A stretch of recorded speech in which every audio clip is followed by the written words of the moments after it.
What's up, everybody? Welcome to the Weekend Warrior podcast. This is my Hey, homie Skiff. hey, what's up, everybody? This is Skiff. Just joining in this first episode. It's gonna be a shit show, but This we're is gonna gonna be a make it. shit show, but we're gonna make our way through this. This is gonna be great. We got a lot to talk about. We're gonna introduce ourselves and everything like that, and then we're just gonna get into it. We're just gonna do a lot of shit talk. We're gonna talk sports, games, shit like that, and talk shit about each other because we gotta put each other down. That way we can build each other back up. You know what I'm saying? Builds All character, right. baby. What we're also gonna be doing in this podcast is gonna bring into light and perspective on some of the stuff that deals with the Army Reserves and the differences between that and active duty, so that you guys get a side of how the reserves works compared to the active duty side. With that, we'll go ahead and introduce ourselves. Colby, you go first, baby. Hey, what's up, everybody? So, obviously, Colby, one and only, named after the cheese, Colby Jack, right? All right. Hey, so basically, what I'm in the reserves. I went through the ROTC program. I didn't do the West Point shit because, I wanted to actually have a party life and a social life during my college years after that. So I just went through the ROTC program. I bounced around for a little bit. I started off actually in Air Force ROTC because I was like, I want to be a pilot and couldn't qualify for a pilot. So I was like, He I couldn't guess I'll pass the be in the test. Army.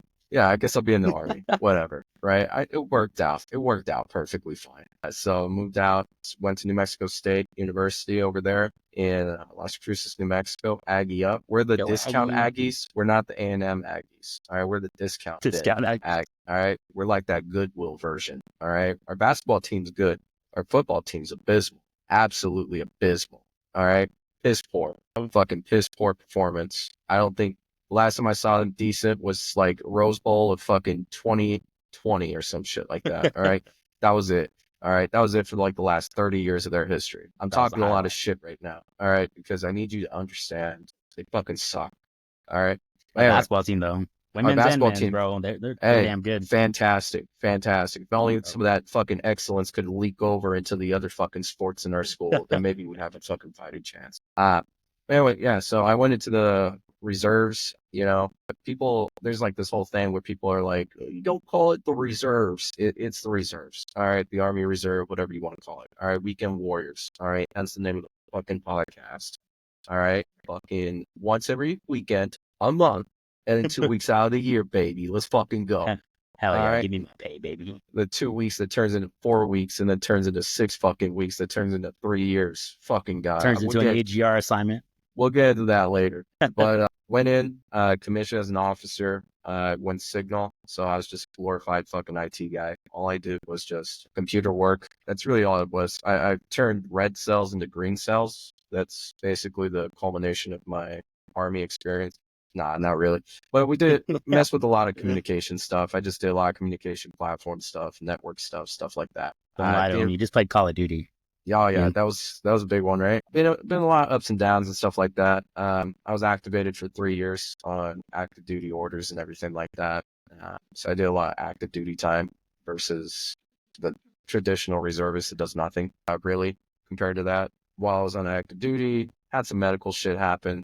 Basically, I'm getting a med board out of the Army, so that's beautiful. I'm hopefully getting a medical retirement. Still working on that shit, but it's been a year-long process on that. Work on that medical retirement, getting that going and everything. Once we get out, then I'm just going to be straight civvy all the way. It's going to be Yes, beautiful. sir. All right, got a job lined up and everything. It's amazing. All right, bless up. All right. But that's basically it. Hobbies, gym, whenever I am physically able to do it and I have the motivation to do it. All right, that's pretty low right now. Yeah. Be honest, pretty low. All right. Hang out with my wife, my beautiful wife. All right. I got a son on the way. I got one son on the way. All right. Hey, don't be jealous, Matt. All right. You're outnumbered over there. I'm not. I'm We hell outnumber in outnumbered. this house. We outnumber in this house. All right. Yes, No, sir. but got a kid on the way. And then, I just watch sports, football, basketball, NCAA, Longhorns. I mean, come on. I have to. College football is all about the Longhorns. All right. You got UT all the way. And then sports is going to be, Green Bay Packers. It surprises everybody every time I fucking say it. People act like that's the craziest shit ever because they always assume, oh, you're going to be a Cowboys fan. Just because I live in the fucking Southwest, motherfuckers, doesn't mean I'm a fucking Cowboys fan. I need that to be a fucking solid critique here. All right. What do you mean? You don't love Jerry Jones? Jerry Jones can go eat a dick. The day Jerry Jones retires is the day the Cowboys are actually decent at their fucking great. I'm a Packers fan. Basketball, I'm a Mavs fan. All right. I really like how fucking, Cuban? Because they're he out took of the the team to fucking Shark mind. Tank, bro, and he was like, "Hey, I have a deal for you." 20%. 20%. I'll give you 50% of my company for 4 nickels and a shiny penny. I swear to God. Oh, but that's some other stuff. While I'm in the reserve, my wife's in the reserve as well. So I keep up to date with like current news, stuff like that to help her out and stuff like that. I also keep up with it because I'm bored and I'm just never going to get the army out of me. Unfortunately, that's just how it is. I'm going to be poked for life, but that's fine. I'm okay with that. I accept that for who I am. Okay. But speaking of pokes, let's go on and move on to my buddy Mao over here. Let's fucking hear it, bro. I'm the Pogues. So I started off. I enlisted while I was still in high school before I graduated. So I left after graduating high school. I left for basic training as a intel analyst, 35 Fox, and I was in the reserves again, doing the one weekend a month, 2 to 3 weeks to 4 weeks. To What's a 5 weeks. Fox, bro? Come on, talk to the I said civilians intel here. analyst. Okay. Yeah. I missed that part. Yeah, I missed yeah. that part. That's I thought the, you just went. I thought you're over that's here the like, med board in you talking, Yeah, bro. yeah, I'm just a 31 Fox, and I've done baby. fucking every day at 05, wake up, 2300 is when I'm out. I've been working 45 hours a day for fucking 365 days a week. All right, you don't understand. like, that's where I thought you were going with that. No, I got it, bro. I said I was a 35 Fox intel analyst, but left for basic training, came back, was in the reserves doing the whole weekend a month thing. Did that for about 2.5 years, and then as I was going through college, I got pulled up beside the New Mexico State University Army ROTC table. I was stationed outside at NMSU, and they convinced me. They said, "Hey, you want some scholarships?" And I said, "You got me there, bud." So, And we met because I was trying to get you to join my frat. dude, I was trying to get you to rush for my frat. no. I remember So that. you're trying to get me to rush for the frat because the frat needed founding fathers, and you're like, "Hey, bro, you want to come join this Hey, bro. fraternity, dude? It's great wanna for do your it?" resume." Yeah, dude. I was just drinking the Kool-Aid, brother. It's just like, oh, I almost did. Denise didn't let Oh. me though. You know, Denise said, "Yeah." I'll be like, "Drinking the Kool-Aid, bro," but nah, so that would have been That's fun. good. But nah, thanks to this guy, I got into ROTC and I chose the reserves, and people didn't really like that. And there was a saying in ROTC, and it was called "guard hard," and that's because I didn't care. I was going reserves no matter what. I had a scholarship that was guaranteed me to go reserves. At the time, I didn't think that was going to be an issue, but as time went on and family situations changed, I kind of realized that maybe I should have gone active duty, but at least I know the reserve side of things and I know the opportunities that come with the reserves. So I ended up commissioning as a intelligence officer. So I went from the enlisted side of intelligence analyst to intel officer, and I graduated in December 2020. And Oh, just to pick off your point though, where you said like, oh, I was considering maybe I should have went active duty. I resigned my active duty commission like fucking 5 days before they dropped the branches and everything. no Like shit. the colonel was like, if you resign the active duty commission, like, oh, dude was freaking out. Like he was having a fucking mental stroke. I'll never forget that. That's Like hilarious. he literally had me in his office for like an hour and a half. Holy I was shit. supposed to be a 5-minute talk. I was like, bro, I just want out. I just want to go reserve because I didn't want to go field artillery because they said most likely I'd be ended that's up true. in field artillery. Yep. I was like, I don't want to go FA. Dude, All right. For there's people who don't know still- what field artillery is, okay, you sit in a fucking, like, just a fucking field environment and you just shoot big cannons and they go boom from far away. And their big recruitment, I swear to God, I'm not joking, the biggest recruitment pitch they have for this is like, oh, it's so easy. You just need to know add, subtract, multiply, and divide. If you know how to do those 4 things, you're going to be one of the best goddamn field artillery officers in the fucking history of the goddamn nation. Like, straight up, that was their recruitment pitch. And I was eating that shit up. I went to like a little, like that summer training where you go shadow a unit for 2 weeks. I went behind a field artillery officer, and every single officer in there looked me in the eye and was like, don't, you better not fucking do it. You don't fucking do it. fuck out while you can. Just like that. Just like that, you know? You did, bro. It's okay. When I did that. There we go. There you go. There we go. God. Oh God. God. There you go. Yeah. There you go. But yeah, so it was Dude, fucking hilarious because still- like they still do that pitch. They still Bro. do that pitch. Bro, I just went to the commissioning for my cousin. The dude, not my cousin, but the other guy got field artillery. The cohort before that, field artillery. The cohort before that, it was field artillery. Dude, when my Yeah. cohort came, it was me and one other guy. No, two other guys that were going reserve and guard. We're the only ones who didn't get field artillery out of the 7 of us because they all went active duty. Every single one of them got field artillery, which is like, dude, that's insane. All active duty as well. Me, since I went guaranteed reserve, I got to choose what unit I went to. Yeah, you get like a top 3, and it's like No, I got to straight up choose as long as I found a vacancy for MI. Yeah, no, I think because dude, you're like, 5 days before, you're like, I changed my mind. No, like, kiss me- my ass, bro. yeah, I made the smart decision. All right, You did, I want to have a 100%. healthy back. All right, 100%. dude. There was 26-year-old men that were crippled. I was like, what's wrong with y'all? Like, what's going on? They're like, it's just my back. I'm like, what's wrong with your back? He's like, I get shots in my back to kill my nerve endings like regularly. I'm like, Yeah. the fuck, dude? How old are you? He's like, 25. What the fuck, dude? Are you 25? That's Yeah, great. I've heard And horror then stories from Wrexham. just for the VA to be like, it's not service connected, dude. You did that at a party. Don't lie. You did the civilian side. You lifted up some concrete bags or some shit. He's like, I enlisted at 17. I don't know what you're talking about. And he's like, nah, you did that on the civilian side, bro. Whatever. But nah, dude. Like, yeah, I got to choose exactly what job I wanted to go to as long as I found a vacancy request, which I did at my unit because I was an SMP cadet, which I'll explain later, which is simultaneous military program. So since I was already prior enlisted as a 35 Fox intelligence analyst at my unit, I was able to go through the ROTC program and still drill at my unit once a month and 2 to 3 weeks in the summer and still get paid, but I would get paid as an E5 instead of as an E4, which I would join the ROTC program in. And then when I commissioned, I found a vacancy spot as the intelligence OIC, which was officer in charge. And that kind of like streamlined how I started. So a lot of hobbies. Yourself. I got a top 3 list and I fucking got second off the list. It just so happened it was the same fucking unit as you. Well, no. I guess it was. No. So what happened, remember, is like, you're like, hey, I got signal. I need to find a unit. And I was like, bro, I got you. My S6 just left. And you're like, oh, hell yeah, dude.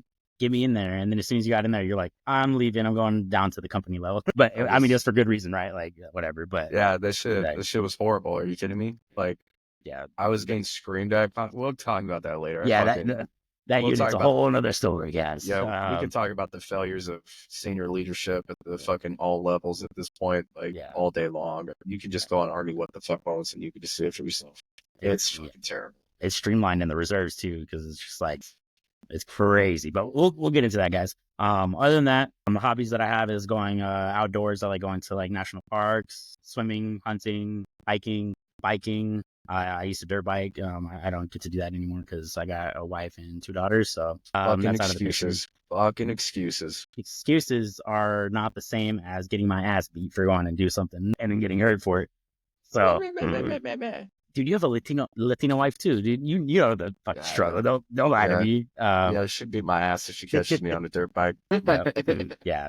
So I like the Denver Broncos, the Nuggets, and the Colorado Avalanche. I'm a Colorado fan through and through. I'm from Colorado, from the Springs area, so that's my hometown. And I feel for my buddy Matt here because, Broncos have been going through a quarterback, crisis almost as long as the Jets. So it's almost as long. And they're still fucked up. Hey, same amount of head coaches. Which one of them went to the Jets, so it doesn't solve their problem at all. Hey, man, at least your head coach didn't get fired like week 4 or 5 or whatever the fuck. I think Bo Nix is gonna do good. It's just we need a receiver depth at offense, and then Pat Surtain is not allowed to get concussions or injured anymore because apparently when he does, the whole defense is like, I don't know what to do. But other than that, yeah, that's all I have in regards to me as an introduction. But of course, you get to know us better as the podcast goes along and we get further into episodes. But Yep. Yeah, I mean, we can just go from here. We can go straight into like, the reserve life and kind of like how that is and then like how we balance that with the civilian life. So for me, it's a little bit special because, I was active duty. I'm still on active duty right now. I'm on terminal leave, right? Because I'm getting out of the army and everything, completely. I'm not going back. Normally when you're in the reserves, you go on active orders for a little bit.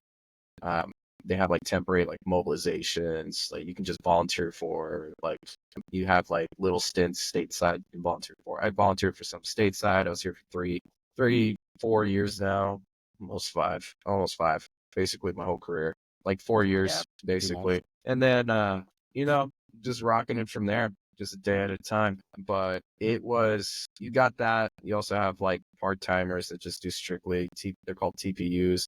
The guard, they call them M-Day. That's what they call them in the guard? Okay. Yeah, they call them M-Day, which I don't know why.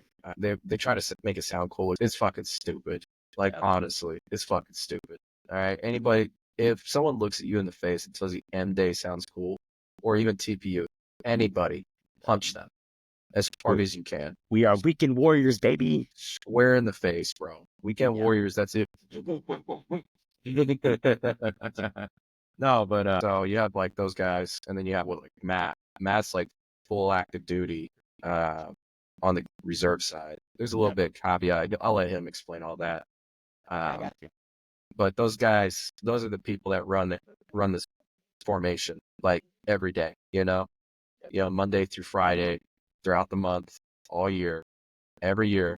They PCS just like active duty. They jump around duty station to duty station. They get shit on all the time. You get a TPU that comes in, does like fucking 2 days worth of work or some shit. And, they're seen as like the embodiment of fucking Jesus, like the fucking second coming. And then you got your fucking HERs that are just there, or even your mobilized or full-time support people that got brought on orders to help out support. You got those guys just getting shit on the entire time. The entire time. Sometimes not. Sometimes it depends on the unit, right? Depends on the unit. This one, you just happen to get shit on. Grass isn't always greener on the other side. That's true. But there's, landmines of dog shit on the other side as well. And there's landmines of dog shit on your side. So no matter where you go, it's dog shit. So the choice is yours. That's how you deal with the dog shit, bro. It's how you pick it up, right? Yeah. So, and then you also, like in the reserves, people don't realize this is like the reserves and guard, they deploy way more than active duty does. Like I know a reserve guy that's deployed like at least 9 times now, like back to back to back to back. Like he just waves his dwell time. He just goes. Like he literally, like he came from a deployment to my unit, and then within a month he was already on another deployment. I do. We have people doing the same shit in my unit. It's like, bro, what? It's crazy. And then, but if you go active duty, you can get stuck in units for like, I know people in active duty who've done 20 years and never deployed. And you think, oh, well, they're just never deployed because they don't want to. Anyone who says that's a fucking idiot. They don't get a choice. They don't fucking get to be like, oh, in the reserve and guard, that's different. You can volunteer. You can volunteer all day. There's appointments all the time. All day. They make like they have a website. You can just go on there, fuck it. And you'd be like, I want to go to Syria or where the fuck, right?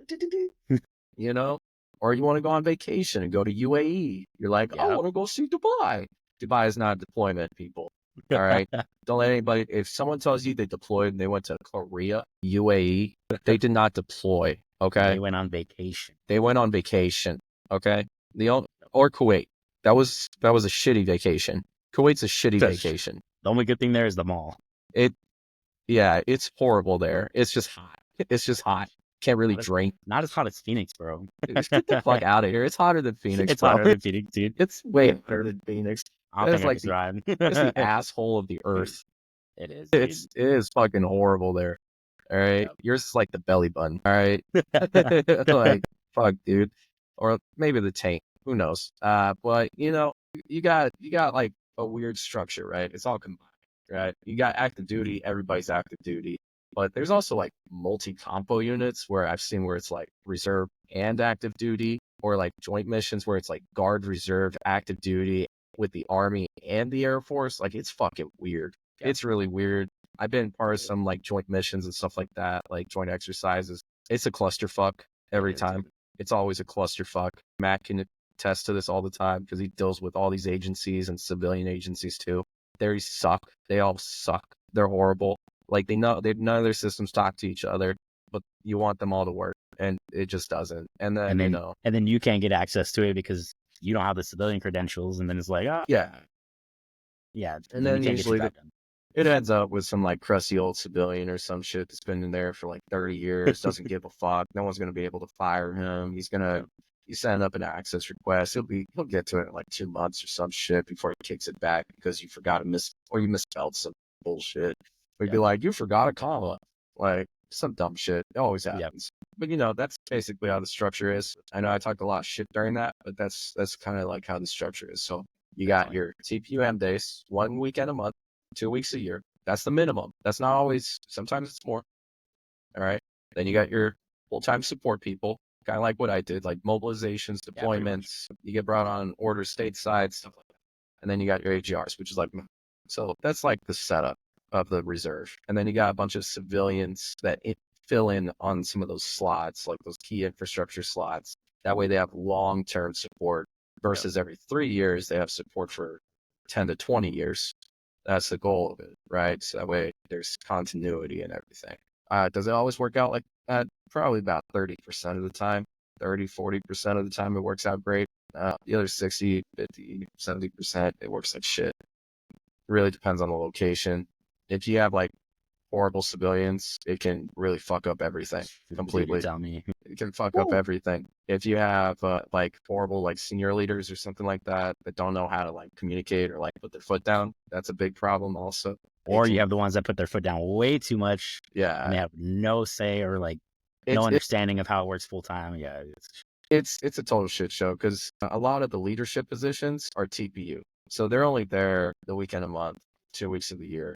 And they send out a shit ton of meetings and emails in between all that time. Yeah.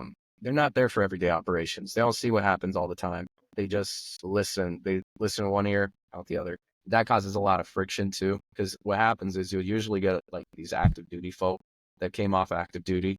That way they could just go back and just go around and jerk.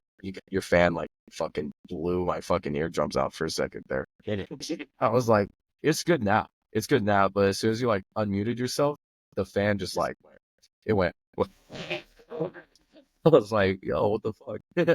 Help. I was like, but you'll have like the senior leaders and shit, and they're just TPUs. So they're not there every day.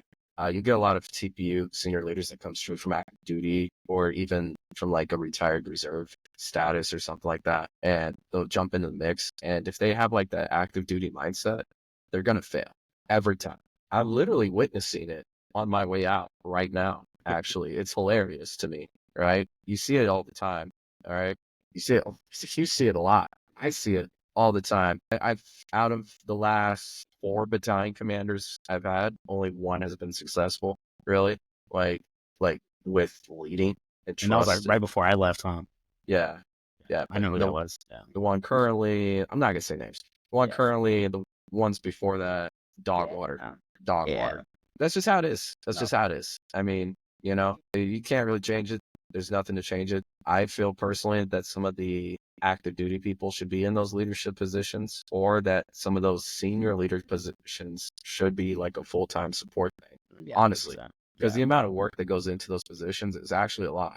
It's not, there's no way, it's impossible. If you do it 2 weekends a month and 2 weeks a year, it's impossible to get everything done. That's when you get like a burnt out executive officer, bro. You get a disgruntled motherfucker that either gets out, rightfully so, because he's disgruntled, and goes into the civilian force completely. And then you also get the guy who was disgruntled, stays in, and now is out on a vengeance and wants everyone else to suffer like he did. Dude, yeah. This option happens a lot more. It's just the unfortunate side of that. But it's great. It's great. Highly recommend. What's also fun is you'll have like on active duty. The other reason they fail is because like when they come from active duty, they're like so used to like the pay structure, because you'll have like specialist privates, and you know how much they get paid on active duty. They get poverty wages. It's completely unfair. It's bullshit, honestly, for the amount of work they do. My enlisted folks, I feel so bad for them all the time. I tell them all the time, I'm sorry. I sound like fucking Trump right there. It's bad Huge. wages. They're not good. They're small. They're small wages. Horrible. But I feel bad for them every time that that I look at it. But they fail. The active duty people fail because when they come in, there'll be like privates or specialists that already have like a civilian job that make way more money than the like lieutenant colonel or full Bro. colonel. The craziest thing is in the reserves is like when you have like you're all TPU soldiers, right? Yeah. Somehow the specialist is the boss of a lieutenant colonel or a colonel on the civilian side, and you're just like, what is going on here? Like, you make a shit ton of money on the reserve side as a lieutenant colonel, nothing on the specialist side, but flip flops on the civilian side. So it's insane. Yeah, it's completely like the workplace culture is so wild. And I've heard of some toxic scenarios. I think the most toxic thing I heard of was there was a company commander who was the civilian boss of the battalion commander. Shit. It was very toxic because the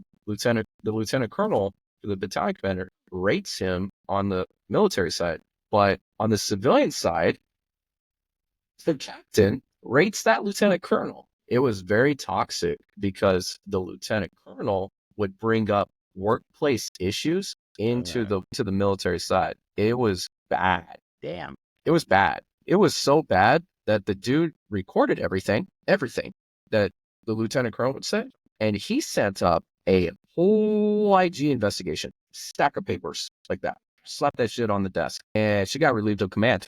Shit. She got relieved. And not only that, he fucked her up on the civilian side. So you see like weird situations like that. It's a wild ecosystem. Bro, right? it is. And then you come into like the standards of like the reserves and active duty, where you have people who are allowed to grow beards on the civilian side because of their certain job. Like they have to grow beards. They have to wear like a certain type of appearance to do their civilian side job. Then they come to the reserves, and you have people coming from active duty into the reserves for their first drill, and they're like, why does this dude have like dreadlocks and a beard and all this stuff like that? And you're like, bro, I'm down. Like, this is the reserves. Things are totally different. There's way more things, like more variables that go into the reserve side of things than it does in active duty. Like, it's not straight up the standard. Like, there it is the standard, but there's so many. There's nuances. You gotta know how to. Yeah. You gotta know how to play the culture. If you don't know how to play the culture, you're gonna fail. That's just 100%. 100%. It doesn't matter how good and squared away you are. You might be able to float above water, but you're gonna be drowning most of the time. Yeah. Especially like out of your own frustration. I was heavily frustrated a lot of the times during my first early years and shit, just because it's very difficult to acclimate to that culture at first. But once you get the hang of it, it's great. I love it. I'd never go active duty. Don't get me wrong. Never. Not a chance, dude. Never. I got a taste of it during full-time support. I was good. Not even then, too. Like, if you go active duty, like, you have pretty much like a set deployment schedule. You have to go to PT every morning. You lose rights to all your weekends. You lose a lot of freedoms. A lot of freedom. So reserve is like tipping your toe in it. Like, you lose a little bit of freedoms. Don't get me wrong, because it's deployment orders. You're going. Yeah, like, unless you're AGR. Unless you're pregnant or some shit, or you fucking, you're going. Like, AGR doesn't deploy, by the way. They do. It's just rare. It's very rare. So rare. It is. Honestly, what I got told is like, hey, AGR can deploy. It's mainly on like a volunteer basis, and your command has to be okay with you not fulfilling your AGR duties or having to fulfill your AGR duties while on deployment, fulfilling the deployment duties. So it's like, hey, what do you want to do? Do you want to deploy and do all these extra duties? It's because most AGR, since they're there Monday through Friday, their main job is to support the unit. So what they get put on is when there's a deployment with the unit deploys, but they keep all the full-time support people behind is what they call rear D. So they're rear detachment. They just support like the transportation. They make sure people get paid. If there's like any kind of like secret stuff that happens that goes through like a SIPR room or anything like that needs to be sent over. They handle communication, Red Cross messages, shit like that. Like their support on the state side to handle stateside operations while the units overseas. Does it always work out? No. But that's kind of like the structure. I ranted. So it's your turn. Your rant. All right. I mean, you covered a lot of the structure of how the reserves work. Yeah. Talk about your AGR life. Tell everyone how that is. How's your day to day? Because, like I said to everybody earlier, the difference between TPU is like, you're doing your weekend a month. You're doing your 2 weeks a year, maybe 4 weeks a year. or some shit. Maybe a couple of schools in that time, right? Nothing crazy. At max, I've never seen anyone go over like 100 days or 150 days of outside of like some crazy like school or something that was like long term. Outside of that, like a normal, I've never seen one really go over 100 days of work. Now, on the mobilized and full-time support side, we're treated the same as like active duty and AGR in a sense, but we don't have as many restrictions. Like we don't have to PCS. Once our orders are done, we're done. You know, like I go back to my civilian job and I'm happy. You know, Walgreens. Yeah, fuck that. Cut that out. Got you. I got you. We're cutting that out. We're done with that fucking place. Fuck that. I'll never go back to that shithole. But yeah, no. So, you know, you go back to your civilian job and stuff like that. And then you go through, like, if you're on orders for so long, like I was, you kind of have to find a new job, which is what I did. So I started a new job pretty soon, actually. And then I'll be off into that career. And I'm going to be having a great time doing that and never looking back. Enjoying the VA. I'll tell you all about the VA and everything later. It's horrible, but I'll tell you all about it later. But you know, you got that, but now you got the AGR life, you know? Yeah.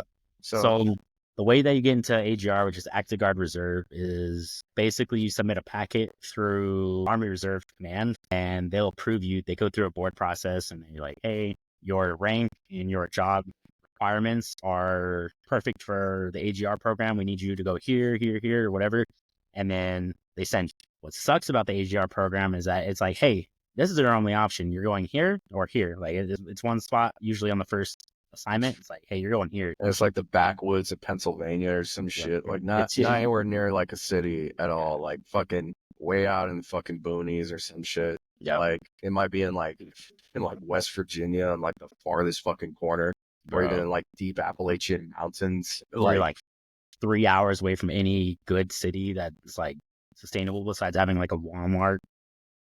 You're lucky sometimes too. You might get a Family Dollar. You might Dollar General, bro. But so I applied for the AGR program once when I was a second lieutenant, and I didn't get into it. So I had to wait a whole year to apply again. When the next application cycle came through, I applied once more, and I was waiting. Got a call back 1 month after I had just got off of orders. I was on active duty orders, supporting a mission at Fort Bliss, and I was like, hey, I got a job in Colorado Springs. I'm gonna move my family. I'm just gonna enjoy the TPU life for a little bit. And I moved my family and we went to Colorado Springs and I was there for a month and a half. I got back to my hometown. I was like, this is nice. Got to see family, enjoy cooler weather. And I got a call one day. I was sitting on my desk. I was about to play video games with Skiffy, and got a call and it was like, hey, we are so and so from the Army Reserve Command. We're offering you AGR. And I was like, all right, sounds good. And like, what location do you guys got? And they're like, I'll never forget the look on my face and my wife's face when they told me Phoenix, Arizona. And I was like, oh, dude. You want to know what the ironic part of this is? Is when Matt moved, he's like, I am never going to live somewhere fucking hot again. He's like, I never want to live somewhere where it touches 100 degrees ever again. He went to the hottest part of the fucking country. He was like, bro, I was like, do you have any other location? And they're like, no, this is it, man. Like, this is your one chance. They told you like, get fucked.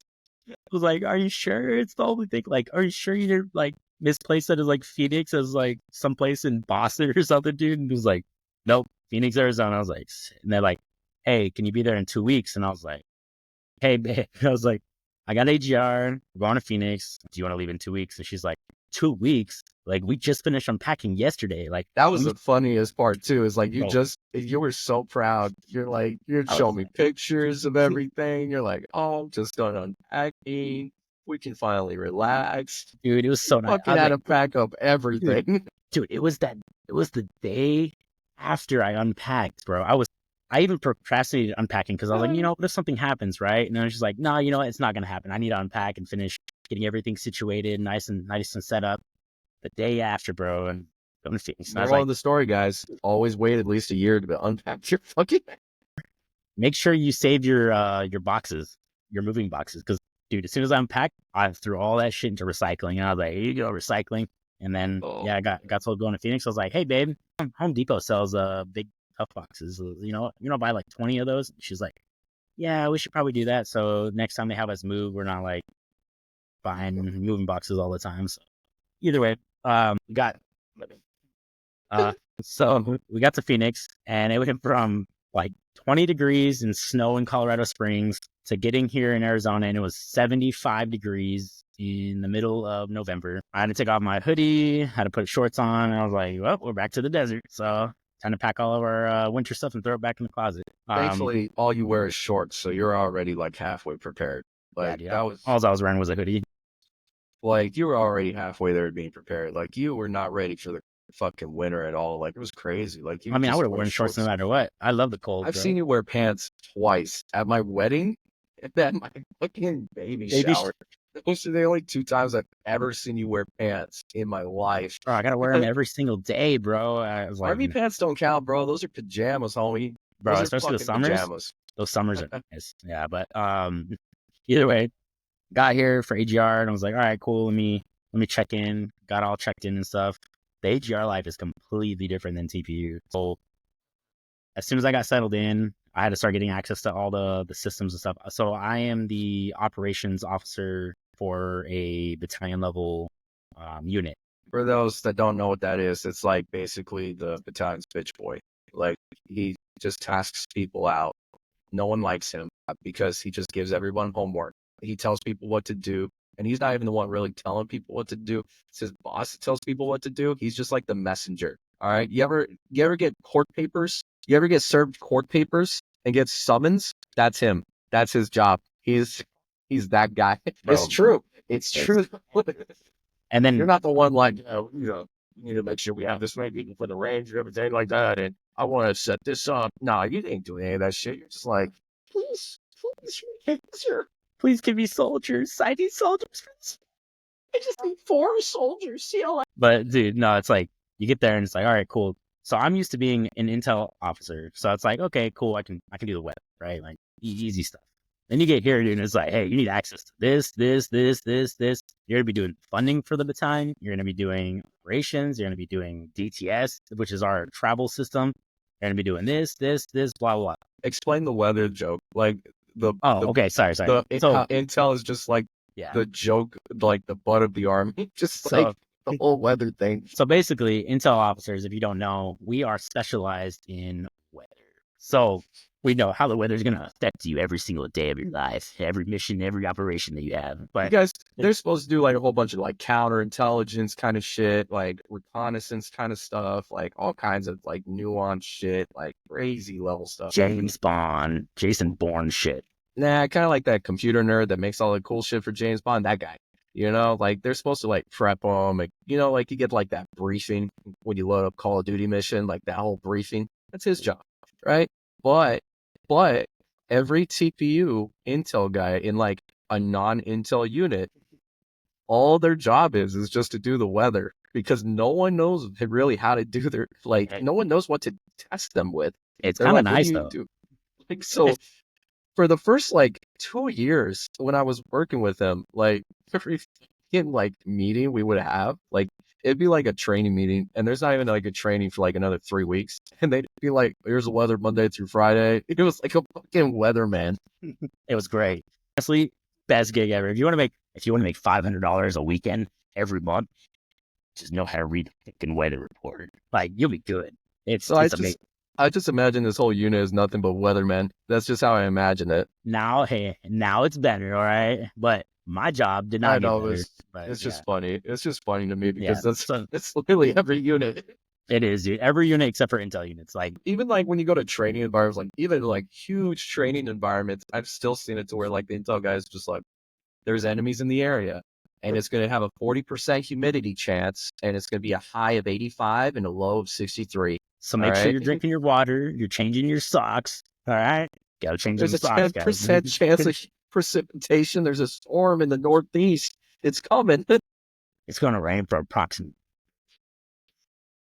dude. Yeah, like all this stuff. But yeah, that's an on-running joke with the intelligence community in the military. But just like IT guy over here, his only job is to make sure that the commander's phone works. Like, Yeah, I mean, that's basically it. Like, if it has electricity, apparently I'm in charge of it, which is total bullshit. Total So- bullshit. It's fucking stupid. Like, I remember when they made you change every single Ethernet port in the building because they put a we couple do of the ports not here. talk about the hell I had doing that shit. Dude, that was All right. hilarious. That was That was the great. worst fucking 2 months of my fucking life. Like, that was horrible. That was great. That was That was hilarious. horrible. It was awful. And you want to know why? You want to know why I had to do that? Let's talk about those senior leaders again. Fucking guy goes into the server room and starts unplugging everything Yep. and plugging it into different spots on a switch. It was fucking jumbled everywhere. Oh Everywhere. my god, dude. I get a little fucking animated about that because that shit set me off when I walked in because I was like, what the fuck is happening? I was there working and like the internet just went out. I was like, what the fuck happened? I go in there and all I see is this like 40-year-old senior leader dude fucking just fucking doing this with every Sir, what are you doing in here? I had to slap his hand. Get the fuck out of here. Get the fuck out of here. Like, are you out of your fucking mind? It took me 2 months to fix a fucking 5 minutes of fuck up. And it took 2 months. And you know what the biggest bullshit was? I got yelled at because it took so long. Yep. I remember What? that. Yeah, What? no. And you know, it's stupid shit too. Like fucking like they had Wi-Fi was down. Like they had like poor signal of Wi-Fi. Someone unplugged the wireless access point. They asked me to fix it. They were working with like 1 bar of signal for a fucking week. I go in because I was on vacation. I come back. I'm like, I walk in. I'm like, why fucking Wi-Fi port's down? Because you can see it. It has like, there's no light. So I just plugged it in, right? And then you would have thought I was like fucking. I just built Noah's Ark. Everybody Like, comes. not the WAP. Everybody just comes out of their offices like the flood. It's They're like- like they're like, what the? They're like, I have Wi-Fi. I have Wi-Fi now. I'm like, how long were you guys like this? They said, They're like, we went back to the Stone Ages. We were doing analog on everything. They're like a fucking week. I was like, are you out of your fucking minds? Did you guys not just like basic troubleshooting? Did you guys even call anybody? Like, the first troubleshooting step is to unplug and plug it back in. You wonder why that's a fucking step in IT. Everyone's That's like, why. yeah, that's why we need you, bro. That's why we need you. That if my job is to tell people to unplug it and plug it back in. That's my Great. job. I And love it it. works 9% of the time. Go fuck yourself if you don't think it works. All It right, does. It does. It's hilarious when you see senior leaders like, what? bro. But- I had a fucking full bird colonel. This man has 30 years of army experience, whatever the fuck. I told him that he was trying to figure out why his laptop was fucking up. I told him to turn it off and turn it back on, and it worked. And he was Bro. like, he thought I did like the most magic. He thought I was like some fucking like cyber hacker dude or whatever. Because you like forgot to do it in Morse code, dude. You forgot to tell him. You guys want to know a secret? You want to know a secret about IT? We know how to fix your problem sooner. We know how to do it sooner. We don't do it. We waste time. If I fixed every problem with 10 seconds, do you think I would fucking like my days? You get swamped all day? Fuck no. Fuck no.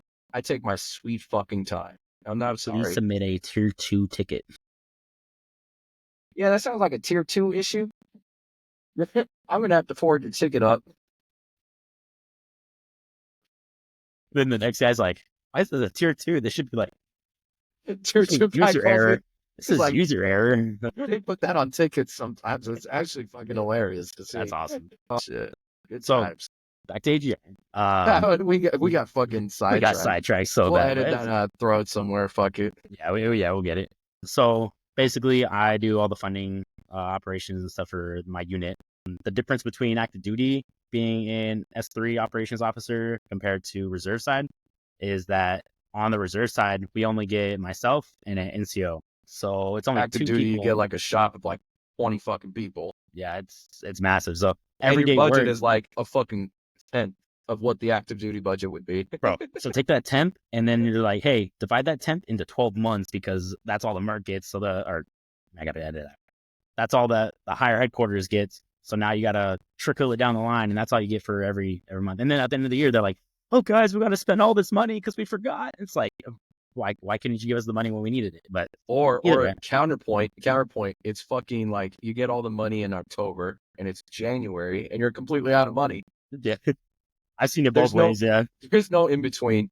Yeah, There's no, I have yet to see, hear, or even research anybody that ever like budgeted and fucking used their money on a timely manner throughout the entire fiscal year. yeah, Ever. it's difficult. It's Ever. so hard. It's either all burnt out within the first 3 months because of unreasonable fucking expectations, or it's fucking none of it's used Yeah. because no one knows how to use it. Yeah, honestly. And then they spend like 1 month, they're like, put everybody on orders. Bro, yeah, and then you can make like a spend plan for the whole year, and you're like, oh, this is gonna be great, and it's like, oh, you're not getting funding for that this month, but you guys can get it this month, and it's like, no, but our training's this month, and it's like, whatever. However, okay, so the section you only get 2 for, at least for my section for the S3, you're running all the battalion operations, so those TPU soldiers that come only once a month, 2 weeks to 3 weeks in the summer, they don't experience this background kind of like what's going on in the background of how you're getting to this training, how you're doing this, how you're doing that. Like, it's the S3 who's There's running. a lot of ungrateful motherfuckers that are There TPUs. is, dude. There's a lot of And ungrateful motherfuckers. and a lot of needy people too. So it's like, hey, you get somebody who comes into your office and like, hey, I wanna do this. And it's like, okay, have you gone through your company? And they're like, nope. And it's like, but I want to do it. And it's like, cool, go through your company. Like, 99% of the time, those AGRs are there on the weekends with the TPUs too. So we are that's the difference between, I mean, active duty, you don't get your weekends anyway, so it's like whatever. Reserve side, it's like, hey, I work an 8 to 5. I work an 8 to 5 Monday through Friday. I get my weekends usually, unless it's a drill weekend, and then I come in, so it's like 12 days straight. It's Monday through Friday, Saturday, Sunday, and then Monday through Friday again, and then I get the weekend off. Luckily, we get 4-day weekends throughout the year, and that kind of like helps to buffer the pain. And then depending on your unit, sometimes they'll give you like a pass that you can take like a free day off after you do battle assembly, just to kind of make up time with your family. That's pretty nice. But the AGR life is active duty, usually without having to do physical training in the morning because it's accounted into your week schedule, your work schedule. You're able to take an hour to do physical training on your own, and it's pretty nice, honestly. Like, I get all active duty benefits. I get a GI Bill, TRICARE, Prime, all education. you're in your 20-year retirement. I get my 20-year retirement. I just don't have to deal with active duty and their structuring. It's kind of like a good trade deal. It's like I get a lot of extra work. However, the work kind of compensates for, I get more family time, and I 100% love more family time than I would love spending more time working. So AGR is a really nice gig. And if you take that into consideration, I will again talk way more about these programs and opportunities that you have in the reserves to better yourself, to get knowledgeable of the reserves before you go to basic training, or if you're trying to make a decision on whether or not to go active duty or reserve. So we're definitely going to be covering those topics throughout this Yeah, podcast. especially like, the biggest thing with the reserves is you got to be self-reliant and independent, because 9 times out of 10, you're a one-man shop and there's no cross training. Like, you're not going to come in and someone's there going to like train you. Like, I'll give you an example. We had like our first like S1 come in, she's like the HR person, right? The previous S1, he went to JBLM. Like, he went straight on like his transition leave. Like, they only like worked together for like 2 weeks, and that was it. That was lucky. That was a lot of time together. I've seen it to where people like come in and there's nobody in that battle. Like, there's nobody to like, hey, what do you do? Like, what systems do you use? What's your normal battle rhythm kind of stuff? There's none of that. That's what happened to my NCO, Sometimes. dude. He came into the S3 spot and there was nobody there for 6 months. Yeah, it happens all the time. And then it sucks too, because when there's like a vacancy like super long, I think the longest vacancy we had was like right before I came in as our supply sergeant, was vacant for a year. Yeah. When I came in, everything was shit. It was shit. Everything was falling apart. The systems, they're trying their best to like keep it together, but it was falling apart. We had our person come in. The guy came in his first day, had an anxiety attack, and left the first day. He was like, I don't blame him. I would have too. Like, after he saw everything, like a year of this, like just complete chaos, and then coming in and trying to fix everything, you're going to get yelled at. Like, all day long. All day long. It sucks. It's just how it is. It sucks. Like, especially in a sustainment kind of unit. Like, sustainment is toxic, man. Toxic. My God, man. I thought like signal brigades, like expeditioning signal brigades, were toxic. Fuck no. Like, God, sustainment they could be fucking toxic motherfuckers, man. Crazy. Like for no reason at all. Like, we're talking like units that don't even like deploy because they're not able to. Yeah. And they're still like high strung, high op tempo, doing these crazy mission kind of things, like extra mission bullshit, like for no reason, just to burn people out. Yeah. We'll get into that later, but I mean, that's kind of how it is. But you know, we got lots of things to talk about. We're going to talk about like games playing and stuff like that, pass the time, probably like, you know, how to do the work-life balance kind of thing, transition time. And I'm pretty good when it comes to transition just because I went through a whole medical transition, which is pretty rare. Yeah. Especially in the reserves. Especially in the reserves. It's rare to do it in the reserves. And there's so many like nuances to that shit. I got lucky, honestly. I got lucky and unlucky at the same time because it's like medical. So it's like I'm kind of fucked up like physically because of it. But like I'm kind of lucky because it was happening while on active duty. So it's taken care of for the rest of my life. So it worked out, you know, to each their own. But, and then you got Matt, who's reserve. He's going to do his full 20 and shit, no matter how much he gets shit on at his next unit or whatever, because it's probably going to be a lot shittier than this current one. Probably, dude. Hey, I gotta stay in though, dude, because the medical is the most important thing for me. So that's my reason for staying in the reserves, especially active duty in the reserves, is medical. People don't realize like how expensive it is for like good medical coverage. Like Blue Cross Blue Shield for your family is like $1,600, $2,000 a month.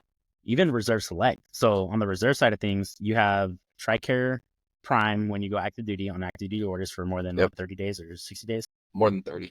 More than 30. So you get regular TRICARE, just like active duty. Then you have TRICARE Reserve Select. That you have to do payments. So you pay like $240 bucks a month for family. If you're single, it's only like 50, but $50. Family covers $250 and it covers everybody. Yeah. So it's like, okay, you pay $250 a month, but then you have co-pays, you have all this other stuff. Of course, it's better than private insurance like Blue.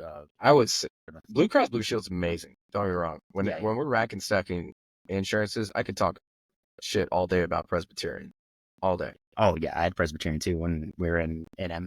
Yeah, it doesn't cover shit unless you go there in network, which is minimally staffed. But Blue Cross Blue Shield's amazing. So I always think of that as like a good like kind of gold standard for like comparisons. So even like that gold standard comparison to like TRICARE Reserve Select, like you're talking like a family difference of like thousands, you know, and this is like a healthy family.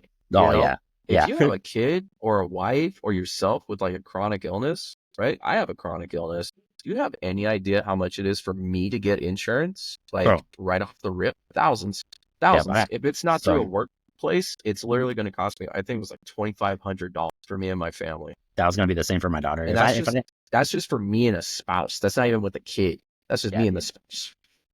Which adds plenty. So it's like my daughter requires a medical care. Dude, I was on TRICARE Reserve Select for a month and a half, and my daughter's supplies were $1,000. $1,000 for a month and a half. That's just her supplies. That's not like saying like she needed equipment or anything else like that. That's $1,000 for life necessary medical supplies. Oh, I feel it. Reserve Select. I feel it. It's like, what is this? My ass is riding out my 20 years. Yep. Riding out my 20 years and getting that health insurance lifetime, at least until my daughter turns like 24. She'll drop off my benefits or something like that. I hate to see TPUs, man. I hate to see TPUs because even like TPUs, like you guys can get like as a TPU, you can still do your 20 years. Your retirement's a lot less than an active duty retirement. Don't get me wrong. It's like a quarter as big. It's not nearly as big as an active duty, like full 20-year retirement. It's like a quarter as big. But the benefit of it is if you do the 20, you still get that TRICARE like Reserve Select, but you can get it like for life. You still qualify for a type of TRICARE for life, right? So it's like, I hate to see it when people are like, you know, if you do like 4 years and you're like, I'm good, cool, man, you did your set, whatever. I hate to see it when people are like 15 years or 14 years. Yeah, so close. 12 years. Once you pass like 12 years, bro, like you might as well just, you're more than halfway there, brother. Like I'm about to pass 9 in December. I'm like, shoot, I'm staying in no matter what. Like I'm stuck. You need to go get a bonus and you need to just ride it out. Yep. Because that's crazy. Oh, another thing we're going to be covering too is like the difference between the retirement system. So people who have already been in since before 2018, you have a different retirement system than people who joined after 2018. So we'll be able to talk those as well during Yeah, this podcast. TSP and all that stuff. And it gets really weird too when you do like the 20-year retirement. The percentages are a little bit different. It's not Yeah, too definitely. bad of a difference. It's like I think it's like 10% at 20 years. It's like a 10% difference from 50% on the legacy system to 40% off the new system plus TSP. Yep. Medical retirement, I'll be able to tell you guys all about that once I actually get that whole gone through, because every time I've talked to them, it's fucking, it's so wild. It's so complex, like how it works, because there's like different caps or whatever. Like, I don't know. It's based off the percentage and everything. I got my final percentage review here in like a month and a half. I'll be able to give a confident answer in a month and a half on everything. But like the medical retirement is kind of weird too, because like I only did like 5 and some change of service, but I get treated the same as a 20-year retirement, which is, but it's like the system, how they calculate it is very so different weird. Yeah. compared to like the full 20. So my benefits, obviously, they're not going to be as good as a full 20-year retirement, but they're still going to be pretty good too when you look at some of the other pluses of it. Yeah. Because you're talking actual like medical disability as well on top Yep. of that. And like my medical disability set for like day one. So like the second I'm out, it's good. I'm good. I get the check right away. Versus like other people when they get out, like when Matt gets out at 20 years, he might have it. It might be processing because he's not allowed to start out processing for medical disability until like 3 months out. And sometimes the wait can be like 6 months to 12 months for the fucking VA to like review your shit. So Matt could be like in the wind for like a little bit. And then they might overpay him because it's like overlapped with his service and shit and like his terminal leave and all that. So they might overpay him, and he's gonna get like this big ass like buyback thing he has to do. Because Uncle Sam is so quick to take your money, so quick, fast as fuck, boy. All right. The second he he has to pay you, it's like pulling teeth. It's like pulling fucking teeth. Like, he doesn't want to pay, but if you're borrowing or Raytheon, oh shit, he'll pay you fast. Pay you fast as fuck. You know. But we'll talk a lot about that stuff too. The games, sports. It's football season right now. Like that's the biggest thing. We also have like the World Series happening. I'm just saying, my Packers might make playoffs. Honestly, every time I see them play, I just get a little bit of hope.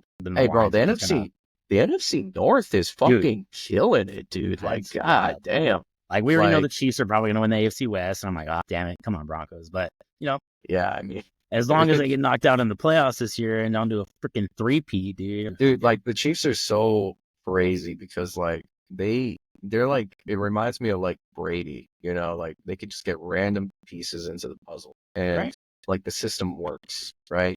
Because they got Mahomes, right? They have the central piece of their system. As long as that engine is a chugging, they're good, dude. Right? They're wild. Like they don't have to do halftime adjustments. They do like drive adjustments. It's like, dude, what? Yeah, and they do like, but the practice makes sense. They do long drive practices. They do a lot of that. Like they do the practices where it's like 14, 15 scripted plays down field where for one drive. And some teams don't do that or don't do it as much as they do it. Because Andy Reid, what the Broncos do? Screenplays. Dude, don't even get me started. I wish our team did more screenplays because they actually. I wish mine didn't. We need to switch playbook.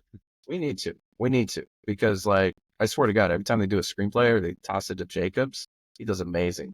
Yeah, he does. He's pretty good. Every time they don't do it and they just give it to run down the middle, every fucking time, run down the middle. It only works like 10% of the time. So his fantasy value has been abysmal. Dude, what a letdown. I should never drafted him second round, but that's okay.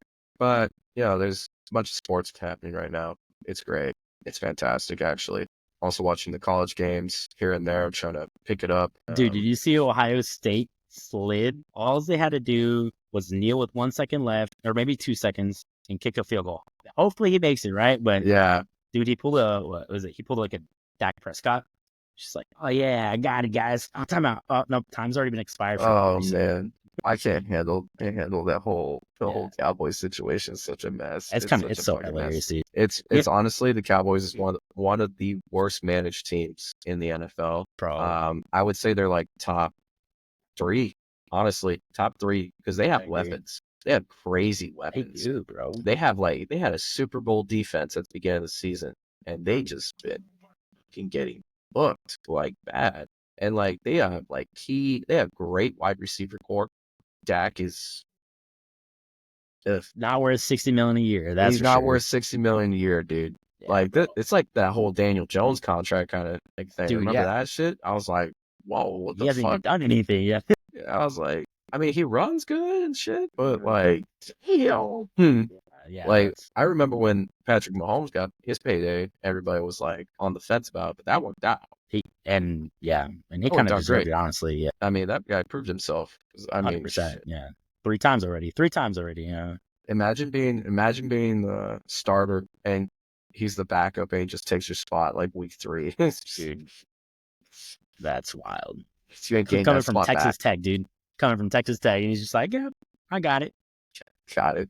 I don't go worry about shit. But you know, there's lots of crazy stuff. And then the whole thing with like the Texas game where they like Mayfield's like jersey, where they like planted the flag on Mayfield's jersey. Did you see that? No, I did see that. Yeah, they planted the flag. They put Baker Mayfield's jersey in the fucking center of the field, and like UT planted the flag like on his fucking jersey, and it's That's like crazy. but it's just funny because it's just like, dude, the guy hasn't played in like 7 years, man. What? Fuck it. Why not the That's- guy? Why not their quarterback's jersey or some shit? That's Like crazy. Baker Dude. Mayfield's? Well, we live in rent free. Like, Yep, and it's all day long. like, what the fuck, dude? Like Andy Dalton. Now he's on the Panthers, right? Andy Dalton. God, Dude, Andy he's pulling out Dalton. Ryan Fitzpatrick. He's gonna play for another 14 teams on the NFL too. It's like, Yeah, dude, shit. he's the next Fitzmagic for sure. Yeah, bro. God, man. The Raiders they're a fucking disaster. Bro, that's hilarious. I love how they're the only team that Broncos screenplays work on. The only team. They are. It's like, bro, The what's the other thing? I mean, there's just so many issues I see with some of these teams. Honestly, I think what we need to do is after the next podcast, we need to make a playoff picture, like a prediction. let's do it. Yeah, Yeah. We need to do it. We need to draw it out and everything. You know? yeah. Over here. But yeah, man, it's kind of wild actually to like see it all. It is. This NFL season has been crazy. It has, like, the Saints started off so hot and then Yeah, now they they're fizzled downhill. out, and now Derek Carr's out. They got the what's his name? It's like Spencer a or ginger something? kid, right? Yeah, it's like yeah. a ginger kid, right? But Yeah. they got him fucking playing, and Broncos played them Thursday night, He actually looked pretty decent too. That rookie looked pretty decent, honestly. bro. We might have Pat Surtain because he had a concussion, so I don't know if he's gonna be cleared by Thursday. Oh, that's not good. Nope, that's possibly another Broncos L right there. So Yeah, you see, I feel bad for the Lions, man. Hutchinson's leg went out. dude, that thing That was wrapped nasty. around the leg, bro. It was nasty, dude. That thing like went fucking jelly, like full elastic, just fucking like hurt. It like just the fact that it went like around the leg, like that shit. That That looks shit like a literally, cartoon, bro. that shit literally like went like this, like sideways. you know how you can't touch your hand to your elbow? He was Yeah. like, bet I'm gonna turn my leg and my ankle's gonna touch my kneecap, guys. Like, Dude, it was bad, man. Like it was bad. Like I saw it happen on TV. I thought they were gonna replay it. They didn't. I was like, well, that's good because that was disgusting. Like I saw it happen live. I was like, holy shit, bro, that was like horrible. that was like a 15-minute commercial break, dude. I was like, oh, like I just walked away. I already knew what was gonna happen. They were gonna be done for a while. I was like, yeah, it was a great time to take a bathroom break. Like, oh my god, that was horrible though. I feel bad for that guy because he's done for like this season for sure. Like I think it 100%. was his tibia was like shattered or something like that. So he has like to be out for this season. this season, maybe Possibly half so. of next season, if not the whole season too. Like it's hard to say, man, because like that is a fucking career-ending injury sometimes. Like Yeah. that thing went. I've never seen like That was like MMA style, bro. Like when someone breaks their tibia. Yeah. like I've seen like the femur, like the snap or something, like it bend back a little bit, but like that thing went Wrap around, dude. that thing like he damn near like hugged the dude's leg, like his ankle almost like touched his knee, like all the way around. It was. I look like when Bugs Bunny used to shove like a carrot in the gun of Elmer Fudd and was just like, Didn't like him slap up. Yeah, Yeah. dude, that was his leg, bro. But it was crazy too, just to see like the defense like step up because, even though their main guy went down, like their sack leader just went down, they fucking still crushed it. They They did, still fucking crushed it. They still got how many? Like 2 interceptions or something? I was like 2 interceptions, like what, 2 Yo, or 3 when they- fumbles. When they benched Dak, that was hilarious. Like When how Cooper Rush got more Yeah. completions. he had more completions than Dak in a quarter. Yep. He had an interception, but you can't blame the guy. He hasn't played as a starter in like a year and a half. Yeah. Like, Bro, did you hear the commentators on the Panthers game? It was No. like, what's the rookies guys? The quarterback Bryce Young. So oh, okay. the commentator was like, yeah, maybe Bryce Young needs to watch a professional play. Dude, as soon as they said that, Andy Dalton threw an interception and it went all the way for a pick six. It was like, dude, that's freaking hilarious, man. Like, Some of It was our like- growing. he's Growing Bryce pains. Young needs to watch a professional, and then it was like intercepted. I honestly think that the Lions have like the best shot at going for the entire NFC. NFC. I think they're gonna Yeah. take it. Honestly, I just They really hope it's only- not the Chiefs. it's dude. crazy because they only have to play just good. Dude, yeah, they're beasts. They're a Super Bowl team for sure. They're not even using Laporta like they were using last season. They're using Laporta as more of like a block. I feel like they're You know? saving him for playoffs. Yeah, It's crazy when you're playing against like a team that had like a superstar defense, a superstar offense, right? Anyway, no one can deny the Cowboys have had a superstar defense and offense. No one can deny that. I will say this: they did not have Micah Parsons there. sure. That was as the second that guy went down, I already knew their season was over. There's no way. I knew they were He's out for gonna. season 2, right? I don't know actually. That's a He good tears- one. Said he tore his ACL or something. Let me look it up. Right now, they have 6 to 8 weeks for full recovery, but that's only estimated. But yeah, I mean, they have a bye week coming up too. So, but I mean, the season's basically over because you're talking like their whole league went out, like I think- completely. Yep. That's tough. But it's just I just don't see them recovering.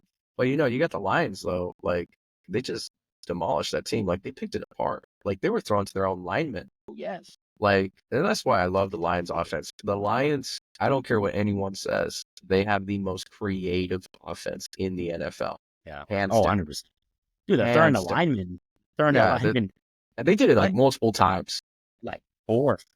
Dude, a couple kind got called back for ineligible receiver, but Yeah, which is Like- hilarious, right?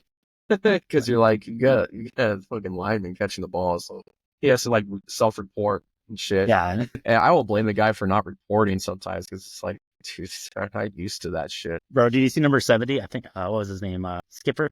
He was Yeah. like doing some shit. Trying to get around the defender. I was like, dude, what are you doing, bro? He's But like, he was so slow. He was like, yeah, dude. Getting slapped in his like face. he moved so slow. Yeah. Like The defender's during- like, during the What are you editing, we need to add a video of of what it looked like because that is the most funny thing I've ever seen. Hilarious. Like even like a picture of it. But like, man, it was crazy to see. It was crazy to see like they're the most creative offense. And usually like a creative offense with a strong defense, that's what Yeah. wins Super Bowls. Like 100%. honestly. I mean, look Every at the time. Broncos. Somebody won. It was Super Bowl 50. Peyton Manning was good, right? But his offense wasn't like top notch. I mean, that's the year that he went for. I think it was that year or the year before. He went for like the most touchdowns. Hey, don't talk shit about the sheriff. All right. He did great. 2015, when we were playing the Panthers, it was like our defense was a pure winner of that game. Like Von Miller had sacks, fumbles, recoveries, like everything was just insane. You know what Defense This- definitely won that game, but what pisses me off about the Broncos is when you guys had your first year with Russell Wilson. That shit pissed me the fuck off because your defense was the best in the entire league. Like, I think there was a crazy stat. It was like if you just scored 2 touchdowns or like a touchdown and 2 field goals every game for the first 9 weeks, you would have been undefeated. Like, because they held them at like Oh. on an average like 11 or 12 points. It was insane. Like, Yeah. and they weren't like easy teams you were facing either. Like, these were like top notch teams in the beginning. Yeah. Like, I mean, like half the teams you could say, they kind of sucked at the end, but like the other half of the teams, we're talking like teams that went to the playoffs. But like, I don't understand. Yeah, Right now, we what- have I think it's top 5 defense for like pass rushing and goal line defense. I think we're in I the think top you guys 5. are rated number 6 or 5 against quarterbacks right now. I'd have We to have look the- at the rankings, but I think we have right like the now- most sacks, most pressures, or something like that right now. Yeah, you so- guys are up there. I don't think you have more pass rush pressures than the Lions. Well, No, definitely. But you will it's probably, now after Hutchinson went down. I mean, that was the leading pass rusher. we have our top pass rusher out right now too, and he's out for the season. It's a common thing, you know.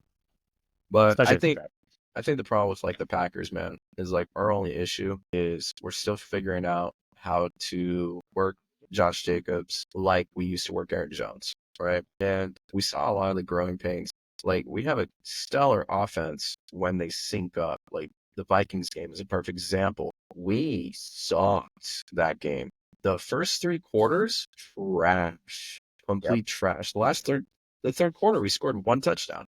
I was like, about fucking time. And then we scored 21 unanswered points in the fourth quarter. Yes, I feel with the Broncos. Dude, we were playing the Chargers yesterday. It was like, cool, we're losing 23-0 third quarter, and it's like, all right, fourth quarter, 10 minutes left. Let's start scoring, baby. And it's like, come on, guys, it's doing it way too. Yeah, man. Like we got McKinney. That guy's catching interceptions like all day, every day. He's catching interceptions. It's crazy. I think he's caught like an interception. I don't know if he caught an interception this last week. I missed like part of the game, but I know that he set like a little record or something like that with catching an interception for his first like 5 career starts every game. And then we also have like Jair Alexander, who's also great, right? Interception city right there between those two. So we have good takeaways, right? We also have some pretty decent pass rush game, pretty decent. I wouldn't say it's top notch. I'd argue it's top 10. I'd argue it's top 10. I'll tell you this. Tell you this. There's some of the other teams we've seen here. like, I don't know. And then there's also like, it's just, I don't know. They're just so off rhythm sometimes, it seems. You know, when they're on sync, it was perfect. We crush it. I mean, look at this last week. Like, we just destroy them. Like, shit, man. Like, I didn't even look at like the total stats. Let me see here. All right. Let me see. And we need to break this up. But yeah. All right. So like, look. So our total stats are crazy right now, right? Jordan Love he's out. He was out for a few games. The man already has 1,100 passing yards for the season. He gave so me far. so many points on fan. Did I use him this month or this week? I don't think you did. I used Kirk Cousins because I forgot to switch him out, and I still won. You still won with Kirk Thuggins. You're lucky. Receiving yards, Jaden Reed, 442 receiving yards. He just been an asset to you guys. Quay Walker, 51 tackles. Okay, so McKinney didn't get an interception this last one. Okay. But 5 interceptions for the season for McKinney, leading the team. And then Josh Jacobs rushing this like 464. What's going on? Like, if anything, the rushing should have went up while Jordan was out, right? 100%, yeah. But our backup, Malik Willis, that everyone gave up on before, who was never really a bad quarterback, but he wasn't like a great quarterback, you know? They kind of just like, they washed their hands with him. We picked him up as a backup. And honestly, he performed great. I mean, just in the time that he played, he has 122.7 passing rating, like quarterback rating. And then, you know, we got 324 yards from that guy. So it's like, you know, he was doing great. He was doing great work. I don't know, man. We got a lot of growing pains. But Josh Jacobs has a pretty decent backup. I'm pretty impressed with how Wilson's been performing for us as a backup, as RB2. He's been doing pretty good. I mean, he has about half as many yards as Jacobs, but that's pretty good for an RB2. Yeah, because we're talking like, I mean, look at the Ravens. You know, it's all Derrick Henry. Their RB2 has a 10th of the yards Derrick Henry has probably, right? But we have issues. Like we still have one of the youngest teams in the NFL. Still one of the youngest, which is crazy. We're still one of the youngest. I would have figured the Washington Commanders would have took that by now or something when they did their whole switch out. Jaden Daniels is doing insane as a rookie. Oh, he's doing great. If Washington could clean up their defense, they'd kill it. They kill it. They can only do so much. I have the same thought. I hate the Bears, but the Bears actually can do pretty decent. They just have to clean up their defense. The Bears have a decent like setup. They have like some key people. I feel like, I don't know if it's a defensive coordinator issue for them or something, but they need to clean up their defense and their O-line. Their O-line needs to be cleaned up bad. Caleb Williams is doing better than I expected, but it did take him a couple games to get into the groove. Like, sure. I figured he'd be fine. It's just, my thing was, how long is he going to last before he gets pummeled into the dirt? I mean, shit. Let's look it up. How many rushing yards does he have, dude? Caleb Williams. All right. So his first fucking 3 games were terrible. His rating, the first game was 55.7. Then it was 51. Then 80.8, which isn't terrible, but it's not great at all. Yeah. And then he's been above 100 since. But Yeah, I mean, you're some right. of the team, like, you gotta look at some of the teams they play. It's like those teams are terrible right now. Like the That's true. Rams, they're still recovering ever since they lost Aaron Donald. Like the Rams have not been the Dude, same. which is crazy that one player can change the entire dynamic of a Like, whole organization, bro. like it feels when I watch the Rams play defense, like it's kind of painful to watch a little bit. Like It is. because I see this team that was so good at just like taking down and rushing through and getting that quarterback down or putting on that pressure, right? In the pocket. You don't see that anymore really at all. You know it's bad when like Bears O line is holding it back. Like if the Bears O line, which is one of the worst O lines ever, Yep. they're not bad. I would say they're like out of all the teams, I'd rate them like mid 25 before, right? Yeah. I wouldn't say they're the worst. Honestly, that's just some of my biased hate coming out from, the rivalry. Packer. But, honestly, they're not good. They're not. Bro. And again, I don't know. Is that a coordinator issue? What's going on there? Yeah. But I mean, Williams has been doing all right. The issue is like, how many times has he rushed in the pocket, right? Bro, what I can say about the Chargers defense though, they were smart. They were smart yesterday. How they played, they were playing like a mixture. It was like 83% coverage, and then the other 17% was man coverage. It threw Bo Nix completely off. So when he was playing the Raiders, I think they were playing full man to man.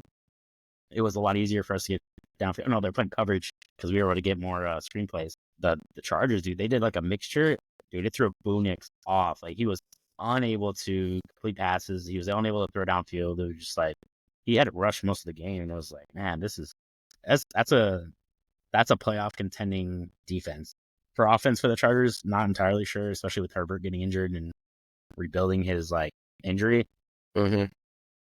I think the Chargers could be in competition with the Chiefs when it comes to the AFC West. I don't know if the Broncos will get that far this year. Maybe next year after we're done paying Russell Wilson his low salary of $50,000 or $50 million. Yeah, low salary of $50 million a year. At least you guys cut the cord on that shit. Yeah, honestly. I mean, the Steelers appreciate you guys. I, for one, am way happier with Bo Nix's performance as a rookie than I was as Russell Wilson's as a veteran. Because at least Bo Nix tries to throw it, even if it does into triple coverage or quadruple coverage. As long as he's getting above 50% completions, can you honestly complain? He's lacking a lot of weapons there on your team. 100%. We have Sutton. Franklin's new to the NFL. We got Vel, he's developing pretty well. I think he's his second year or third year. He's still developing. And then we got who's the other one? I forgot. But our wide receiver depth is not top tier, and it's gonna take a lot of developing or waiting until the draft to get some top tier wide receivers. There we go. So this is why I think Caleb Williams is struggling, because he's playing like it's like college. The Bears have arguably one of the best wide receiver cores in the NFC, right? You got Keenan Allen's back. He's back. That man scored 2 touchdowns last week. That's why Moore get none. Moore's there too. He's great. You got their tight end, Komet, fantastic. Honestly, he's not a wide receiver, but they're using him like a wide receiver. Honestly, dude. They really are. It's like a whole Travis Kelce dynamic, honestly. It's how they're using him as like a variation. But look at this. So when it comes to deep ball attempts, Caleb Williams is leading the league in deep ball attempts. Number 1, 26 deep ball attempts. Dang it. 26 red zone attempts. 24. They're ranked 7th. That's a lot. Pass plays per game, they're averaging 34 passes a game. Okay, that's pretty damn good. Yeah. So, the problem is they're lacking in the protection rate. Yeah, the protection rate for sure. is Dude, number he's running 28. around like crazy all game long. You just see him running back and forth. And see, that's what I was talking about. Their protection rate, the stats say 28th. I don't think they're honestly 28th. I would put them 25th, 22nd even. Maybe we'll talk top 20. Maybe we'll talk in the top 20s, right? Yeah. But they got him right at 28. Passing yards, he's got 1,300 passing yards. Nothing crazy. He's in the middle kind of. But it's not a lot of deep throws. They're really going deep with these throws. But the problem is his completion rate and his deep ball completion rate is low as shit. It's great. It's great when you make the deep ball throws. It changes the game.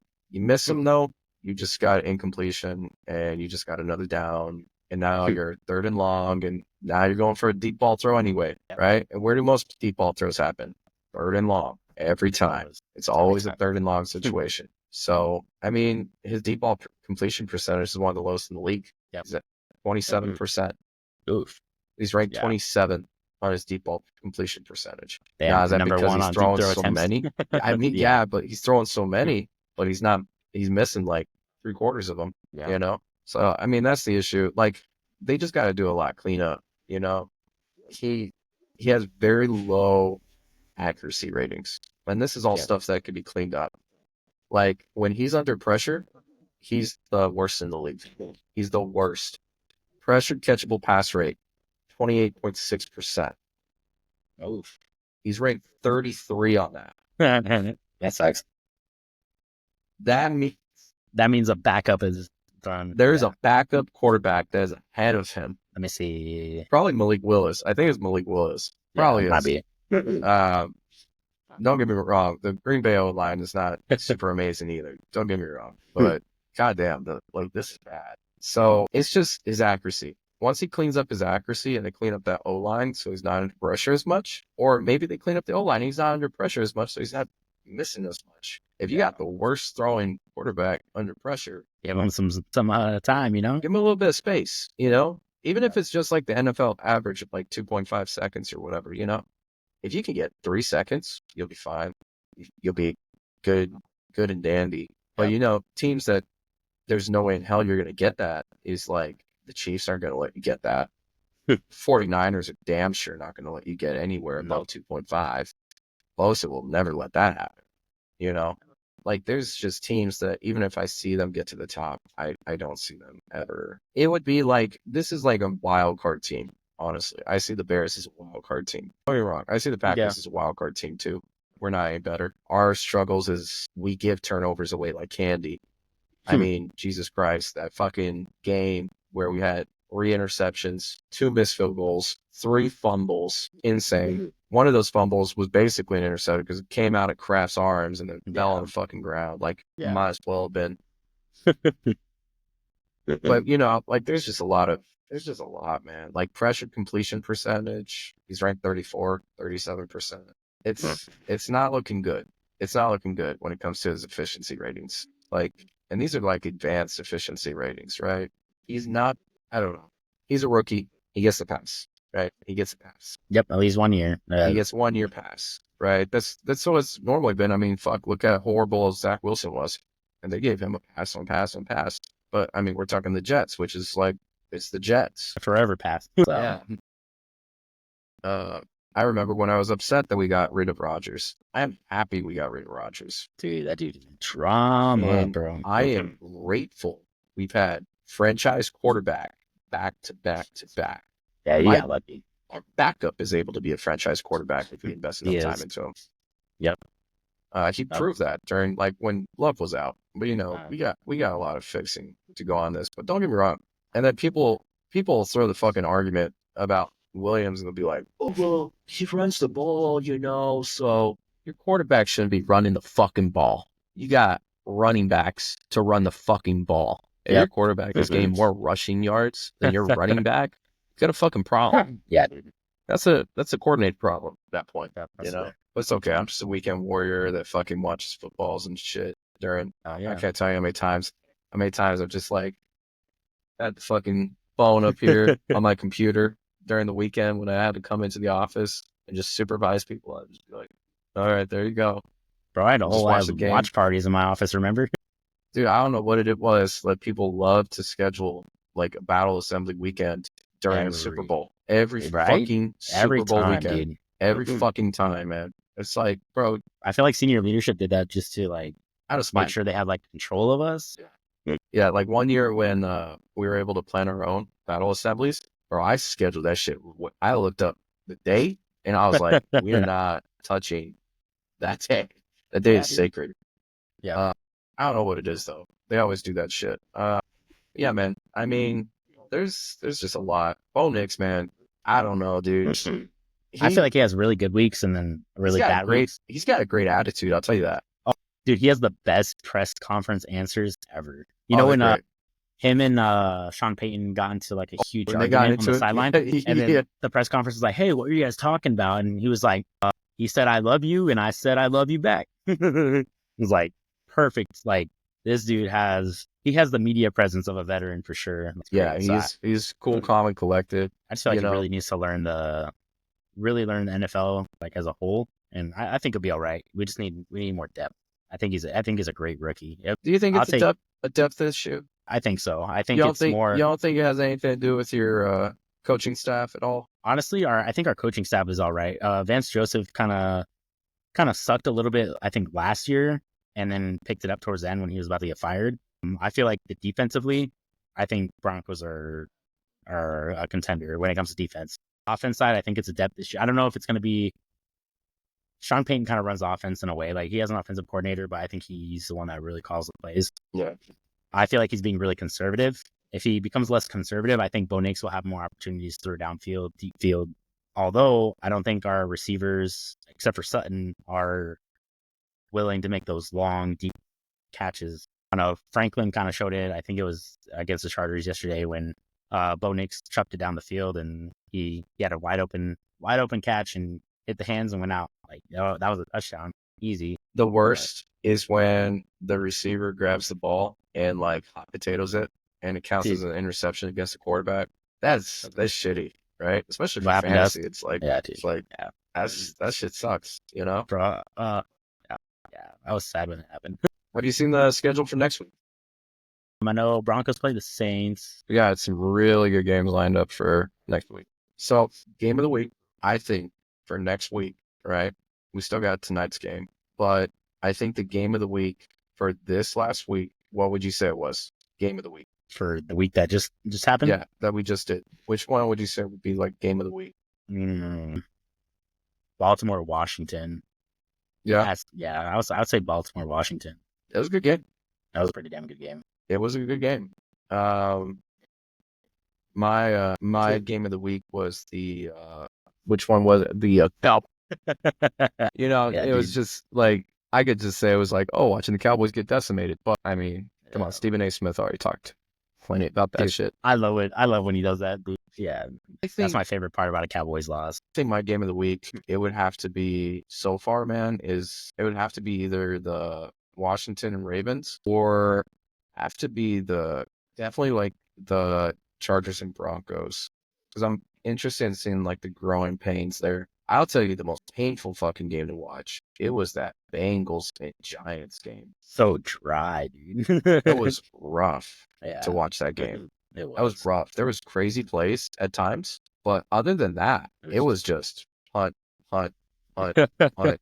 It was field goal, punt, touchdown, punt, punt, punt, punt, touchdown, punt, touchdown, punt, punt, punt, punt, punt, punt. Like, you know what I mean? Like, it was just. It was definitely not a fun game to watch on Sunday night. Giants have terrible play calling, like really bad.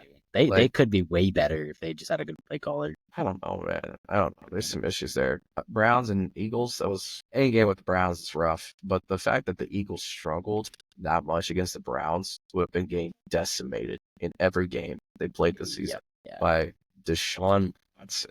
Yeah. Dude, the NFC is pretty lined up. So you got the NFC West as the 49ers and Seahawks tied.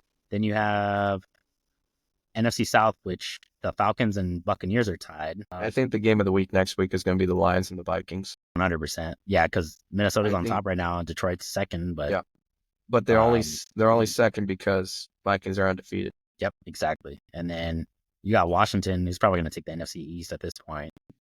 And Vikings are coming off of a bye week. Lions are coming off after that week of losing Hutchinson. So I'm very interested to see how they perform. Yeah, that might be the game of the week. Honestly. I think it'll be a good game. Ever since Aaron Jones chose to leave my beautiful team and we chose to do Josh Jacobs, I know why they did it. He wanted to get paid more. We couldn't afford him. Fucking whatever, right? Yep. Jordan Love deserved his check. We could argue it all day, but running back is not going to ever get more of a contract than priority than a quarterback. No, never. Not even a wide receiver will ever. At the day you see that as the day you see a $400 million contract for a wide receiver, right? Yeah. It's probably not going to happen. I'll tell you this. I'm interested to see how the Lions defense does against their rushing defense, because that's where the Vikings, they dominate on Yep. rushing yards. Definitely. They're dominating. Aaron Jones he's one of the best running backs in the league. Kicking ass this year again, dude. Easily top 5. Right now, I say he's top 3 just because McCaffrey's out. Yeah. Like, It's just crazy. The people who drafted him first, like, out for the season. out for the season, man. I mean, shit. He might come back at the end, I guess, or something like that. That's Maybe. what they're saying. Yeah. But I've Just heard in that time for before. playoffs. Yeah, but it's like I've heard that before. Like, so I think it's going to be either the Lions and the Vikings. I'm excited to see the Packers and the Texans play. I think that'll be a good game. Only That will be a good because game. I just like seeing. I like to see the Texans play. I like Packers. I like them. I think that'll be a really good game. Another good game is going to be the Chiefs and 49ers. I think that'll be a good game. That is. It's kind of like a Super Bowl rematch. 100% is, yeah. So Ravens and Buccaneers, that might be a really good one. They're both Buccaneers have 1-2. been crazy lately. Like that move, Baker Mayfield, he has put the Browns in his like rearview mirror. Has Dude, yeah. forgotten all about him. Yep. Like the move he made to the Bucks, fantastic. Like I'm happy for the kid. Like No, I'm glad he's finally getting a good spot. yeah, he's in a good spot. Commanders are going to destroy the Panthers. Colts, Miami might be a good game, possibly. Steelers and Jets. Steelers are going to take that. Justin Fields been doing great. Najee Yeah. Harris, great. Chargers, Cardinals. That's like a 50. Oh, Harris is out, huh? I got Chargers on that one then. Yeah, Harris I got is out. Chargers. Yeah. Yeah, I got Chargers. I definitely got Chargers. Patriots and Jaguars is going to be the worst game of the week, I think. 100%. It's either going That's- to. Ooh. Yeah. Or the Browns and the Bengals. And it's at 6:30 my time because it's in London again. Dude, how does Jacksonville always get the overseas games? You notice don't that they know. always get the London games, they always get like the Germany games. Like I hate the overseas games, dude. There's always an injury that comes from one of those things. We lost the love in Soccer Brazil. Yep, soccer fields. God, man, like love got down in Brazil. I was like, fuck, Last man. play of the game. Last 6 play of the seconds game. left. Oh, dude, that was a rough few weeks after that, but we still came out all right. Yep. But I think Browns and Bengals or Patriots and Jaguars. I'm gonna put my money that the Patriots and Jaguars is gonna be the worst game of the week. The worst I game. am so sorry to all of those people that live in London that have to witness the Jaguars and the Patriots play against each other. I apologize in 2 advance. 1-5 teams. Yeah. That's wild. The Bengals, they're going to beat the Browns, I think. They're going to just outshoot them. Jaguars, I think they're going to... Honestly, I don't even know, man. Like, if this was last season, I'd tell you the Jaguars were going to win hands down. I think the Jaguars are going to edge out on that one. I think the coach might get fired this game. I don't know, man. I don't know. Think Titans are 1-4, dude. Yep. Crazy. I anticipated them being a lot better this year. The Raiders I mean, and they Rams have game Rams. is going to be rough. Yep. I want to see where Devontae Adams is going. I keep hearing like mixed things. There's like 4 different teams he's looking at. One of them, of course, is the Jets. He's probably waiting for one that's more specified on playoff contention. Yeah, he won't go back to the Packers. I'm No. going to say that now. Yeah, he's not going to. He will not go back. So if you're a Packers Imagine fan, he does. if you're a Packers fan, don't Yeah. expect it to happen. It's not going to.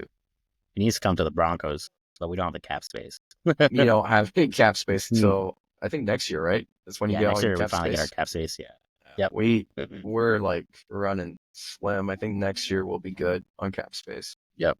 I think we lost a little bit, but yeah, no, there's some good games, but I think the game of the week is going to be the Vikings and Lions. That's the game I'm going to watch. Yeah, that one's for sure. Yeah, that one's like 10. even 10 though my a.m. Packers game is at the same time, I'm going to switch in between them. But most of my attention is going to be I on mean, that YouTube Lions and TV, you can do Vikings. that too. I'm going to get the subscription, Matt, okay? Because it's rough right now. Yeah, you don't have it. Yeah, yeah. Yeah, I need to get the subscription because honestly, like this shit's annoying me. That's like- nice, dude. I get 4 screens if I want to, and then I can do like the 2, I'm and you so can choose jealous. the 2 games that you want. Yeah, it's I'm really so nice. jealous. I'm just gonna get it. I'm just gonna pull the trigger on it today, probably tomorrow. It's honestly worth it. Then he's Yeah. like, "Hey, you're gonna have every game," and I'm like, "Yeah," because any game that's like local is usually when the Cardinals are playing home, so I won't get a local game because of the Broncos. So it's like, cool. Out of market games, I get it because it's YouTube TV, so it works out perfectly. Yep. Yeah, I only want out of market games because my Packers are out of market for me. I mean, always. Yeah, the only one I got Unless in they're playing market a is local like the team. Cowboys, which is like dreadful. rare. Yeah, and rare. Um, No, not yeah. too rare. but you know, so game of the week prediction: Lions and Vikings. Great. Obviously, today's game, the Bills and Jets. The Bills are gonna If the Bills don't win, I would laugh. talk about a letdown. I would laugh so hard, dude. The Because Bills, if the Jets win, dude, they're gonna be on the top of the AFC East. that'd piss me off. That would be hilarious. That would piss me off if I saw the Jets make it to a fucking playoff game. That would be pissed. hilarious. The Bills have just been a big letdown since the beginning. I don't know what it is. I don't know what's going on with them, dude. They got a good team. They just don't perform as good as they should be. You know, this was a team that when it had its chance to beat the Chiefs at their weakest, they choked with 13 seconds left. Lost. They choked lost. With 13 seconds left, dude. They still lost. And you know, they had the shootout. They changed the overtime rules. They still lost in the overtime rules. He was like, "This is BS. We need to change the rules." Which is hilarious. And lost. But yeah, which is hilarious. You know? Like, you see that coming, and then they do it again. They get to the same place again, and they lose to the Chiefs. And we're talking the Chiefs like the shit out of them, and we're talking the Chiefs that like where everybody was injured. Half their team was fucking injured, and they still fucking won. Yeah, bro. Ridiculous. And that's why the Chiefs, honestly, I think they're going to take the AFC again. Unless someone knocks them out in the playoffs, they're going to take the AFC. I feel like the only team that could probably do it is the Ravens, but they choked last year, so I don't know how. Yeah, it's going to be a revenge story. Who knows? I don't know, man. Maybe the Texans. If the Ravens choking, it's the Bills. Like, the Ravens have no reason to, because you got like two running backs. You got a running back as a quarterback, and then you got Derrick Henry. Your running game is solid. I'm really hoping it's a revenge story for the Ravens. I wouldn't mind seeing them. I'd like to see. Yeah, I mean, I think the two teams I'd like to see right now, they're favorites to go to the Super Bowl. Of course, people say the Chiefs, but honestly, with the amount of injuries they already have now, I don't see them being the favorites. Honestly, my favorites to win are the Vikings and the Ravens. And that hurts me to say that as a Packers fan. I could see the Texans. It hurts me to say. I don't know. I think the problem with the Texans is they start to collapse after this halftime. That's true. They're more like a first half team. Yeah, I mean, but if they do really good in the first half, the Chiefs are a second half team. So it's like, you know what? That's a good point. So it's like, honestly, I could see Texans. I need to see what happens this week because right now I'm thinking the Lions. I'm thinking the Lions and the Ravens. Part of me is thinking it's actually going to be the Vikings and the Ravens, but I don't want to see. I don't like the Vikings too much. All right, because Packers. All right, we don't mix with Vikings and Bears. All right, but yeah, no. I don't know, man. It's just I gotta see what that game This is my happens. thing too. Like, you have to see like the playoff seeding, right? So you got, if Chiefs get clinched number 1 seed, then they probably face a wild card after the first round. It's like that Chiefs probably going to go, and then is it going to be the Houston Texans versus Baltimore or Buffalo, or like how's it going to work? If no one beats the Chiefs if they don't lose this next game against the 49ers, they are going to clinch. I really want the Texans to beat the Chiefs if the Ravens cannot do it, but it has to be like a perfect playoff scenario where Chiefs are not the top. So hopefully it's the Ravens that are top seed, or Texans. The only way that's happening, dude, is if the Chiefs lose like the next 5 games. You're talking like I can see it happening because Texans are 5-1 right now. Chiefs are only 5-0 because of the bye week. What's the Chiefs' schedule look like? Is it actually like a decent schedule? Let's see here. They got the 49ers next week. Oh, bro, they ain't gonna do it. They got the Raiders after that, and then the Bucks, maybe the Bucks, and then the Broncos. Do you think the Broncos are going to be able to take the Chiefs? If Sertain is there, maybe. I mean, we did it with Russell Wilson last year. So it's are the upset of the Chiefs, so that's pretty funny. Yeah. And then they go against the Bills. That's a win. And then they go against the Panthers. That's a win, yeah. And then they go against the Raiders again. Maybe a win. And then they go against the Chargers. Probably win again, yeah. And then they go against the Browns. Yeah, they got an easy schedule. Okay. December 21st, though, they play the Texans. They play the Texans on the 21st of December. That might be like a warm-up. Yeah, warm-up. We'll see. But I'm just saying, like, the second half, the hardest part of the Chiefs, like, beginning of their season was... That's true. The beginning of their season was, like, the hardest part because they went against the Ravens. I mean, the Bengals, we thought they would be good. They kind of shit the bed. The Falcons are actually decent right now. I mean, they were very decent at the very beginning. They got some if you look at the scores, though, like, Ravens lost by 7. Bengals lost by 1. Falcons lost by 5. Chargers lost by 7. Yeah. New Orleans, yeah, they lost by 13, but I don't know. We'll see. They're very close games. It's not like the Chiefs are blowing people out of the water like Oh yeah, not Lions like and before. Dallas. It's definitely not like last season. Definitely not.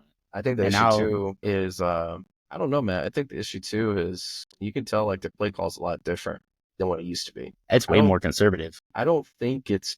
I think did they change out their OC? I don't know, but I mean, Mahomes injured one of his top wide receivers. So The worst way to injure a player is to injure your own player and Yep. the guy you throw the fucking ball to. Crazy. To me. we'll see. It's gonna be it's still anybody's ball at this point. I think so too. I think these next like 3 games, it's gonna decide everything. Like we're gonna have an easy one, but I think we can make a decent playoff prediction after Yeah. next week's games. Yep. Like on like a Monday or something, we can make that prediction. Because what's the Monday game for next week? There's 2. There's 2 Monday games. Dude, it's so weird that they're doing like double headers Yeah, I hate that shit. You got but Ravens it's- and Bucks. and the Cardinals and Chargers. Yeah, Chargers and Cardinals. I really don't care about. Chargers make Yeah. wild card at best right now, is from what I'm Yeah. seeing. Yep. And that's if they make it. The Ravens though and Bucks, that'd be worth watching. I wouldn't mind That's gonna be a watching good that game. I wouldn't mind watching that game. The Bucks. I felt like Detroit, Minnesota, and Baltimore and Tampa Bay. Those are gonna be some good games. Yeah. Okay. It's like this is playing stuff. Man, we talked about football for a while now. Almost an hour, dude.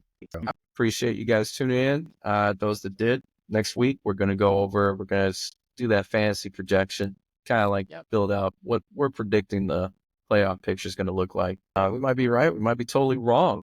Honestly, things might change. The next thing we're gonna do is we're gonna probably talk some more in depth about some of like the Army stuff or something like that. Try to come up with some ideas like a key point or something. That way we talk about it. Go over everything. And just go from there. And if you guys have any questions or things you guys want to know about the Army Reserves or want to talk shit about your favorite sports team and our sports team, Or talk shit about us. Let's go. yeah, talk Let's go. shit. Talk But shit. Let's remember, go. talking shit's a 2-way street, buddy. Yeah, and we walking it. All right. So no, appreciate you guys and thank you guys for watching the Weekend Warrior podcast, and we'll see you guys next time.